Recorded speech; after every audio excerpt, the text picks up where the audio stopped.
So friends, price action equity ఛానల్లో అందరికీ స్వాగతం. ఫ్రెండ్స్, ఫస్ట్ మార్కెట్‌లో డైరెక్షన్ అనేది వెరీ, వెరీ ఇంపార్టెంట్. ఫ్రెండ్స్, మనం అడ్వాన్స్డ్ లెర్నింగ్ అని చెప్పేసి ఒక వీడియో చేసుకున్నాం మ్యాక్‌డీ గురించి చాలా డీప్‌గా. దాన్ని వీడియో అనేది కంపల్సరీగా చూడండి. దాని యొక్క కంటిన్యూయేషన్ ఇది ఫ్రెండ్స్. ఈ వీడియో అనేది ఏంటంటే ఫ్రెండ్స్, మనకి డెఫినెట్‌గా మన యొక్క యాక్యురసీని ఇంప్రూవ్ చేస్తది. నెక్స్ట్ ఏ డైరెక్షన్‌లో ఉండాలనేది కూడా మనం చాలా వాటికి యాక్యురసీ అనేది అండ్ ఇంప్రూవ్‌మెంట్ అనేది కనిపిస్తదనమాట. అయితే ఫ్రెండ్స్, మన ఛానల్ చూస్తూ ఇంకా సబ్స్క్రైబ్ చేసుకోకపోతే దయచేసి సబ్స్క్రైబ్ చేసుకోండి. డెఫినెట్‌గా ఏంటంటే ఈ వీడియోస్ ద్వారా మీకు చాలా నాలెడ్జ్ అనేది నేను షేర్ చేయడానికి సిద్ధంగా ఉన్నాను friends. That is my words from my heart. Okay, let's begin the video without wasting hour time.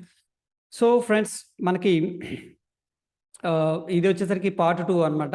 ప్రీవియస్‌గా మనం మ్యాక్‌డీ గురించి డిస్కస్ చేసుకున్నాం. దీంట్లో ఈరోజు ఏడీఎక్స్ అనేది సింపుల్‌గా డైరెక్షనల్ మొమెంటమ్ ఇండెక్స్ అంటాం, డీఎంఐ. దీని గురించి డిస్కస్ చేసుకుందాం ఫ్రెండ్స్. ఈ 2 ఇండికేటర్ల వల్ల నా ట్రేడింగ్ స్టైల్ అనేది మారింది. చాలా ఇంప్రూవ్‌మెంట్ అనేది కనిపించింది ఫ్రెండ్స్. ఓకే, సో ఎప్పుడు చేయకూడదు, ఎప్పుడు ఎంట్రీ తీసుకోవాలనేది కూడా మనం డిస్కస్ చేసుకుందాం. Let's begin. So friends, very బేసిక్‌గా దీని గురించి డిస్కస్ చేసుకుందాం. ఇక్కడొచ్చేసరికి దీని గురించి పెద్ద పెద్ద మ్యాథ్స్ ఫార్ములాస్ మనమేం డిస్కస్ చేసుకోవట్లేదు. వెరీ సింపుల్‌గా ఎవరు దీన్ని కనిపెట్టారు ఏంటి అని చెప్పేసి. ఫస్ట్ చూస్తే రిలేటివ్ స్ట్రెంగ్త్ ఇండెక్స్ ఎవరు కనిపెట్టారో వాళ్ళే దీన్ని క్రియేట్ చేయడం జరిగింది. వాళ్ళ పేరు వచ్చేసరికి జేమ్స్ వైల్డర్ అంటాం friends. So most powerful indicator option బయింగ్‌లో నేను ఆర్ఎస్ఐ అనేది కూడా యూజ్ చేస్తాను. ఆ వీడియో కూడా ఆల్రెడీ షేర్ చేశాను. అయితే ఫ్రెండ్స్, దీని యొక్క ముఖ్య ఉద్దేశ్యం ఏంటి అంటే ఫ్రెండ్స్, మనకి ఏంటంటే ప్రైస్ డైరెక్షన్ అనేది చెప్తది. దాని తర్వాత స్ట్రెంగ్త్ 2 చెప్తది. ఒకటి మార్కెట్ యొక్క డైరెక్షన్ ఎలా ఉంది, పైకుందా, కిందకుందా, దాని యొక్క స్ట్రెంగ్త్ ఎలా ఉంది. చూడండి, మనకు మార్కెట్ ఇలా వెళ్తది, పైకి వెళ్తుంది కానీ ఇలా వెళ్తది. బట్ ఇలా వెళ్తది. ఈ రెండిటికి కూడా డిఫరెన్స్ ఉంది. ఇదేం మొమెంటమ్ వెరీ స్ట్రాంగ్‌గా ఉంది. ఇక్కడ మొమెంటమ్ అనేది చాలా తక్కువ ఉందన్నమాట. స్లోగా మూవ్ అవుతుంది. ఓకే, సో ఎస్పెషల్లీ ఆప్షన్ బయ్యర్‌కి మొమెంటమ్ అనేది very, very important I know. దాని తర్వాత ఫ్రెండ్స్, ఇక్కడ చాలా మందికి డౌట్ ఏంటంటే ఇనిషియల్‌గా ఇది ఏ టైమ్ ఫ్రేమ్ మీద అప్లై చేస్తే మంచి రిజల్ట్స్ వస్తాయి. అండ్ నెక్స్ట్ దీన్ని కమోడిటీస్ గాని, డిఫరెంట్ డిఫరెంట్ సెగ్మెంట్స్ కరెన్సీకి గాని యూజ్ చేసుకోవచ్చా అని అడుగుతుంటారు. ఫ్రెండ్స్, ఇది అన్ని టైమ్ ఫ్రేమ్‌లో కూడా యూజ్ చేసుకోవచ్చు. 1 మినిట్ నుంచి 1 మంత్ మీ ఇష్టం. Okay, 1 minute to 1 month A time frame మీద మీరు అప్లై చేసుకోవచ్చు. నెక్స్ట్ వచ్చేసరికి అన్ని సెగ్మెంట్స్‌లో కూడా దీన్ని యూజ్ చేసుకోవచ్చు. ఫర్ ఎగ్జాంపుల్ ఫ్రెండ్స్, మనకి స్టాక్స్‌లో వాడుకోవచ్చు, ఫ్యూచర్ ఆప్షన్స్‌లో వాడుకోవచ్చు, mutual funds, ETFs and commodities, currencies అన్నిట్లో కూడా ఈ యొక్క ఇండికేటర్ అనేది యూజ్ చేసుకోవచ్చు. సో ఫ్రెండ్స్, ఇది బ్యాంక్ నిఫ్టీ ఈరోజు ట్రేడ్ అనమాట. So that is the reason ఏంటంటే నేను తీసుకున్నాను snapshot. Bank Nifty 3 minutes time frame ఇది. సో ఫ్రెండ్స్, ఇక్కడ మనకి 3 కాంపోనెంట్స్ కనిపిస్తున్నాయి. ఫస్ట్‌ది వచ్చేసరికి మనకి minus DMI. Okay, directional momentum indicator అనుకోవచ్చు, ఇండెక్స్ అనొచ్చు. బ్లాక్‌గా కనిపిస్తుంది వచ్చేసరికి ఫ్రెండ్స్ ఏడీఎక్స్, యావరేజ్ డైరెక్షనల్ ఇండెక్స్ అంటాం. ఇక్కడ వచ్చేసరికి ఇది వచ్చేసరికి plus DMI, directional momentum indicator or index అనొచ్చు. Very simple. 3 కంపోనెంట్స్ ఉంటాయి. ఫస్ట్ ఎక్కువగా నేను వాడేది వచ్చేసరికి ఈ 2 కంపోనెంట్స్. ఎందుకంటే నేను స్కాల్పర్‌గా and short term time frame చూస్తాను ఇంట్రాడే పర్స్పెక్టివ్‌లో. దట్ ఈస్ ద రీజన్ ఏంటంటే ఈ 2 కూడా మనం చాలా జాగ్రత్తగా తెలుసుకుందాం. సో ఫ్రెండ్స్, ఇక్కడ వచ్చేసరికి ఇవి ఎలా ప్లాట్ చేస్తారు అనే దాని గురించి ఒకసారి చూద్దాం. ఫస్ట్ వచ్చేసరికి ఫ్రెండ్స్, మనకి 3 కాంపోనెంట్‌లో first component positive directional indicator or index అనుకోవచ్చు. ఇదేంటంటే మనకి జనరల్‌గా క్యాండిల్స్ ఇలా ఫార్మేషన్ జరుగుతాయి కదా! మనకి హై, లోస్ అనేవి ఉంటాయి. ఇట్లా ఏం చేస్తదంటే ఫస్టు ఈ పాజిటివ్ అంటే DMI, plus DMI positive directional indicator ఎలా ప్లాట్ అవుతది అంటే ఎలా మనకి గ్రాఫికల్‌గా ప్లాట్ అవుతదంటే ఈ హైస్ అనేది తీసుకుంటది. ప్రీవియస్‌గా 14 పీరియడ్స్ యావరేజ్ తీసుకునిద్ది. హైస్ తీసుకునిద్ది. 14 పీరియడ్స్ యావరేజ్ అనేది తీసుకునిద్ది ఫ్రెండ్స్. ఓకే, అప్పుడు ప్లాట్ చేస్తదనమాట. సపోజ్ ఈ హై అనే పెరుగుతాపు ఉందనుకోండి, అప్పుడు మనకేమవుతదంటే ప్లస్ డిఎంఐ వాల్యూస్ కూడా పెరుగుతూ ఉంటాయన్నమాట.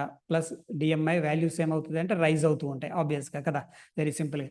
అదేవిధంగా మనకి ఫ్రెండ్స్ సెకండ్‌దొచ్చేసరికి negative DMI, negative directional indicator లేదా ఇండెక్స్ అనవచ్చు. ఇక్కడేం జరుగుతుందంటే ఫ్రెండ్స్, సేమ్ 14 పీరియడ్స్ తీసుకుంటది. బట్ లోస్ వాల్యూస్ తీసుకుంటదనమాట. ఈ లోస్ అనేది తీసుకొని కంపేర్ చేసుకొని 14 పీరియడ్స్‌కి ఇప్పుడున్న ప్రైస్‌కి కంపేర్ చేసుకొని ప్లాట్ చేస్తూ వస్తదనమాట.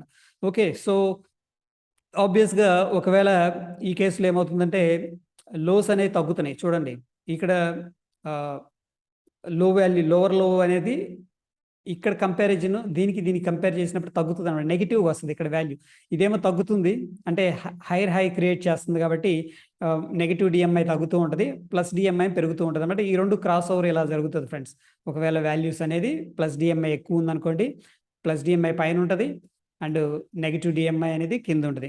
దాని తర్వాత ఫ్రెండ్స్ ఈ వచ్చిన ఈ డిఫరెన్స్ ఉంటుంది కదా, ఈ రెండింటికి మధ్య యావరేజ్ తీసుకొని 14 పీరియడ్స్ యావరేజ్ తీసుకొని ఏడిఎక్స్ ప్లాట్ చేయటం అనేది జరుగుతుంది. ఇది అంత ఇంపార్టెంట్ కాదు ఫ్రెండ్స్. ఎవరైతే పొజిషనల్ ట్రేడింగ్ అనేది చేస్తారో వాళ్ళు దీన్ని యూజ్ చేసుకోవచ్చు. సింపుల్గా ఏంటంటే ఈ రెండిటి యొక్క డిఫరెన్స్ అనేది స్ట్రాంగ్గా పెరుగుతుంది అనుకోండి, వ్యత్యాసం పెద్ద పెద్ద క్యాండిల్స్ పెరుగుతూ పోతూ ఉన్నాయి అనుకోండి మనకి, అప్పుడు ఏమవుతుందంటే ఏడిఎక్స్ అనేది స్ట్రాంగ్గా ఉంటుంది అన్నమాట. ట్రెండ్ ఇది అప్ సైడ్ కావచ్చు, డౌన్ సైడ్ కావచ్చు. ఏడిఎక్స్ డైరెక్షన్ అనేది ఎప్పుడు కూడా డైరెక్షన్ చూపిది ఫ్రెండ్స్. ఫస్ట్ ఏంటంటే స్ట్రెంత్ చూపిస్తుంది. అది బేరిష్లో ఉందంటే బేరిష్ యొక్క స్ట్రెంత్ ఎలా ఉంది, బుల్లిష్లో ఉందంటే బుల్లిష్ స్ట్రెంత్ అంటే ఎలా ఉందని చెప్పేసి చెప్తుంది అనమాట. బట్ ఈ రెండు ఏం చెప్తాయి అంటే మనకి మార్కెట్ బుల్లిష్గా ఉందా బేరిష్గా ఉందని చెప్పేసి ఈ రెండు చెప్తాయి. సపోజ్ ఇది పైన ట్రేడ్ అవుతుంది అనుకోండి, ఇది కింద ట్రేడ్ అవుతుంది మైనస్ డిఎంఐ, సింపుల్గా ఇది ప్లస్ డిఎంఐ అనుకోండి. మార్కెట్ బుల్లిష్ కంట్రోల్లో ఉంది, పైన ప్లస్ డిఎంఐ వాల్యూస్ ప్లాట్ అవుతున్నాయి, కిందేమో మనకి మైనస్ డిఎంఐ వాల్యూస్ అనేవి ప్లాట్ అవుతున్నాయి అని చెప్పేసి అర్థం అనమాట. హోప్ కంగారు పడకండి, ఒకసారి అర్థం అవ్వకపోతే ఇంకా ఫర్దర్గా మనం ముందుకు వెళ్దాం, అక్కడ ఈ ఇండికేటర్ గురించి క్లియర్గా అర్థమవుతుంది. సో ఫ్రెండ్స్ ఇక్కడ ఒక ఇండికేటర్ అనేది మన ట్రెండ్ అనేది తీసుకున్నాం. చూస్తే మనకి ఎలా ప్లాట్ అవుతుంది, ప్రీవియస్గా ఏదైతే హై ఉందో ఈ హై వాల్యూస్ తీసుకొని ప్లస్ డిఎంఐ ప్లాట్ చేస్తుంది. ఓకే, అదేవిధంగా ఈ లో వాల్యూస్ తీసుకొని మైనస్ డిఎంఐ అనేది ప్లాట్ చేస్తుంది అనుకున్నాం కదా. ఇక్కడ ఆబ్వియస్గా ఏంటంటే మనకి క్రాస్ ఓవర్ ఎలా జరుగుతుంది అనేది గ్రాఫికల్గా చూపిస్తాను, సో దట్ ఏంటంటే అర్థమవుతుంది.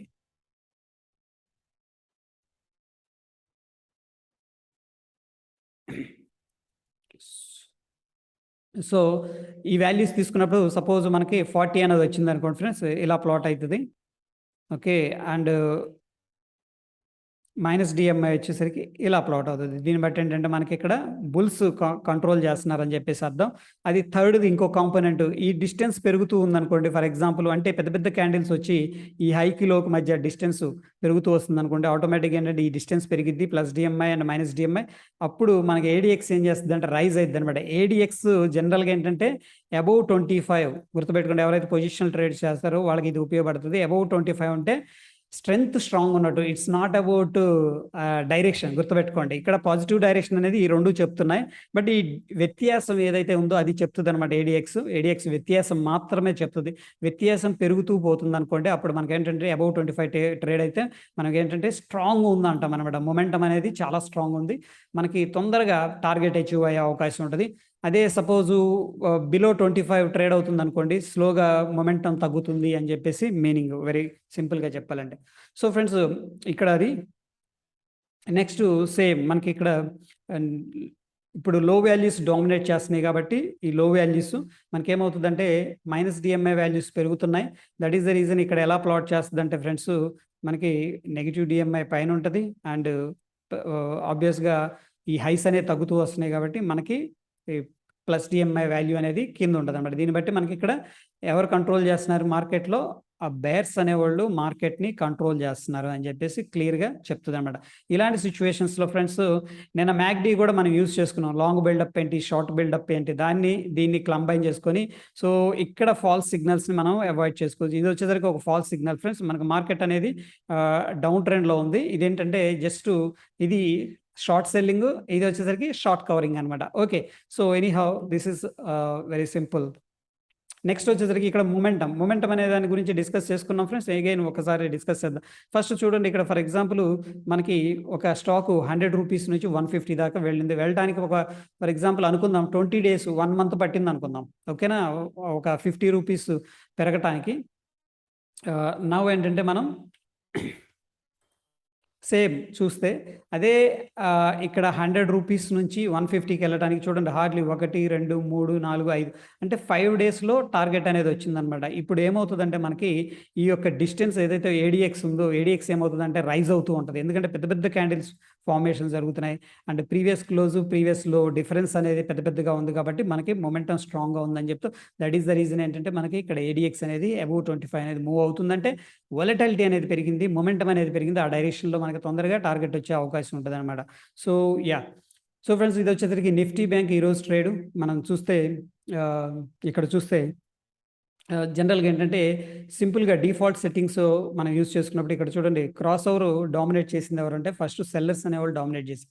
అంటే ఇది నెక్స్ట్ క్వెషన్ ఏంటంటే చాలా మందికి ఈ పాయింట్ దగ్గర బయర్స్ డామినేట్ చేశారు. అంతే కదా! 3 మినిట్స్ టైమ్ ఫ్రేమ్‌లో ఈ క్యాండిల్ దగ్గర బయర్స్ డామినేట్ చేశారు. బట్ ఫ్రెండ్స్ ఇదేంటంటే లాస్ట్ 14 పీరియడ్స్ యావరేజ్ తీసుకుంటది కాబట్టి మనకి ఇమ్మీడియేట్‌గా ఈ నాయిస్ అనేది రిడక్షన్ చేసేస్తది. చూడండి మనకి ఎక్కడా కూడా ఈ లాస్ట్ 14 పీరియడ్ యావరేజ్ తీసుకుంటూ వస్తది. ఎక్కడ కూడా ఏంటంటే మనకి బయింగ్ సిగ్నల్ అయితే ఇవ్వలేదు. దట్ ఈస్ ద రీజన్ ఏంటంటే ఎవ్రీ టైము నేను ట్రేడ్ చేసేటప్పుడు ఈ ఏడీఎక్స్‌ని అనేది యూజ్ చేస్తాను. ఎక్కడైనా మనకి ఇది షార్ట్ టర్మ్ టైమ్ ఫ్రేమ్‌లో ఎందుకంటే నేను ట్రేడ్ చేసేది 1-5 మినిట్స్ లోపు ఉంటది టైమ్ ఫ్రేమ్. మాక్స్ 1 అండ్ 3 అనేది ప్రిఫర్ చేస్తాను. సో, షార్ట్ టర్మ్ టైమ్ ఫ్రేమ్‌లో ఎటువంటి క్రాస్ ఓవర్ జరగలేదు. అంటే స్టిల్ ఏంటంటే సెల్లింగ్ క్యాండిల్స్ యొక్క డిఫరెన్స్ పెద్ద పెద్దగానే ఉంది. లోవర్ లోస్ క్రియేట్ చేస్తున్నాయి అని చెప్పేసి మీనింగ్ అన్నమాట. దట్ ఈస్ ద రీజన్ ఏంటంటే మనకి ఎటువంటి షార్టింగ్ ఆపర్చునిటీ వచ్చినా సరే దీంట్లో ఏంటంటే ట్రేడ్ తీసుకోవడానికి ట్రై చేస్తాను. సో, ఫ్రెండ్స్ దీన్ని కొంచెం ఏం చేశానంటే జనరల్‌గా వాళ్ళు లైన్ ఇస్తారు. ఓకే. నేనేం చేశానంటే ఇక్కడ దీన్నేం చేశానంటే హిస్టోగ్రామ్ తీసుకున్నాను అనమాట. హిస్టోగ్రామ్ లాగా ప్లాట్ చేసుకున్నా లైక్ వాల్యూమ్స్ లాగా. సో, ఫ్రెండ్స్ ఫర్ ఎగ్జాంపుల్ సింపుల్‌గా అండర్‌స్టాండ్ చేసుకుందాం. ఇంతకుముందు కొంచెం కాంప్లికేటెడ్‌గా అనిపించింది అనుకోండి తీసేద్దాం. ఇక్కడ అండర్‌స్టాండ్ చేసుకోండి. దీంట్లో బయర్స్ ఉన్నారు, సెల్లర్స్ ఉన్నారు. ఓకే. ఇది రెడ్‌ది సెల్లర్స్ అనుకుందాం. ఇదొచ్చేసరికి బయర్స్ అనుకుందాం. బట్ ప్రైస్ ఎవరు ఎక్కువగా స్ట్రెంత్ ఉంది అంటే సెల్లర్స్ దగ్గర స్ట్రెంత్ ఎక్కువగా కనిపిస్తుంది. సింపుల్‌గా అండర్‌స్టాండ్ చేసుకోవడానికి లేమన్ లాంగ్వేజ్‌లో చెప్తున్నాను. సో, ఈ క్యాండిల్స్ అన్నీ కూడా సెల్లర్ స్ట్రెంత్ ఎక్కువున్నాయి. రెండిట్లు ఒక క్యాండిల్‌లో ఇద్దరున్నారు ఫ్రెండ్స్. ఓకే. గ్రీన్ కలర్ ఇక్కడ బ్ డార్క్ కలర్‌లో ఉన్నంతా గ్రీన్ కలర్ అనమాట. సో, ద డిఫరెన్స్ అనేది ఎక్కువగా ఉంది. So, that is the reason ఏంటంటే నేను సెల్లింగ్ ఆపర్చునిటీ మాత్రమే తీసుకోవడానికి ట్రై చేస్తుంటాను. Okay friends. నౌ మన ఎంట్రీస్ ఎక్కడుంటాయి అనేది ఒకసారి చూద్దాం. సో, అగైన్ నేను అన్నా కదా! ఇక్కడ ఏడీఎక్స్‌తో అంతగా నాకు అవసరం లేదు. షార్ట్ టర్మ్ టైమ్ ఫ్రేమ్ కాబట్టి దట్ ఈస్ ద రీజన్ ఏంటంటే దాన్ని ఎనేబుల్, డిజేబుల్ చేసుకోవచ్చు. ఆప్షన్ ఉంటది ట్రేడింగ్ వ్యూలో, ఫైర్స్‌లో అండ్ అప్ స్టాక్స్ అండ్ జెరోదాలో. సో, మనం దాన్ని తీసేసుకోవచ్చు. So, friends same 1 minute time ఫ్రేమ్‌లో ఈరోజు ఇక్కడ ఎర్లీ మార్నింగ్ ట్రేడ్ చేస్తాను. నేను టెలిగ్రామ్‌లో అప్డేట్ చేశాను. షార్ట్ చేస్తానని చెప్పేసి.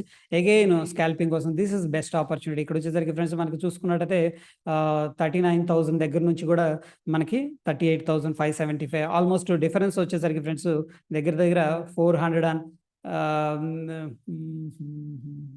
యాహ్! 450 పాయింట్స్ దాకా మనకేంటంటే ఈ లెవెల్ దగ్గర నుంచి డ్రాప్ అయింది. సో, ఇక్కడ నేను ఒక ట్రెండ్ లైన్ డ్రా చేసుకున్నాను. షార్ట్ సైడ్ ప్లాన్ చేసుకోవడానికి కారణం ఏంటంటే మనకి ఏడీఎక్స్ క్లియర్‌గా అంత సిగ్నిఫికెంట్ సెల్లింగ్ జరుగుతూ ఉన్నప్పుడు వాళ్ళకి ఎగైనెస్ట్‌గా ఎందుకెళ్ళాలి? దట్ ఈస్ ద రీజన్ అంటే నేను సెల్లింగ్ ఆపర్చునిటీ మాత్రమే చూస్తాను. దీనికి ఫ్రెండ్స్ ప్రీవియస్‌గా వీడియోలో మనం డిస్కస్ చేసుకున్నాం. మ్యాక్‌డి అనేది కంపల్సరీగా చూడండి. ఈ రెండిటిని కంబైన్ చేయండి.